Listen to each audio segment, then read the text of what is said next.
Seguim intentant contestar les preguntes que ens arriben sobre la figura de gran tenidor i els dubtes que esteu tenint a les xarxes. L'Andy Berger ens pregunta si un edifici sencer en zona tensionada de 11 habitatges, però que només té una referència cadastral perquè no està feta a la divisió horitzontal, és considerat el propietari d'aquest gran tenidor o no? Atenció, aquest edifici també ens comenta que té més de 1.500 metres quadrats d'habitatge. Pel que com té més de 1.500 metres quadrats d'habitatge, sí que seria considerat gran tenidor. Enric Punyeta ens pregunta que si té 5 propietats al 50% amb la seva dona, si és considerat gran tenidor o no.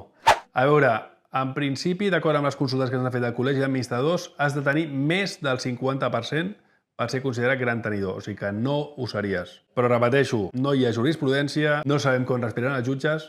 En Joan Marc ens pregunta on està a la llei aquest criteri de que has de tenir més del 50% d'una propietat per ser considerat com a gran tenidor. És un criteri que els jutges diuen que prendran a l'hora de certificar si és gran tenidor o no, però no està especificat en lloc de la llei que sigui 50, 49, 51, 55. Això demostra un altre cop més que aquesta llei es va fer de pressa, corrents i mal feta. Si tens més preguntes o dubtes sobre la figura del gran tenidor, contacta'ns i intentarem respondre't.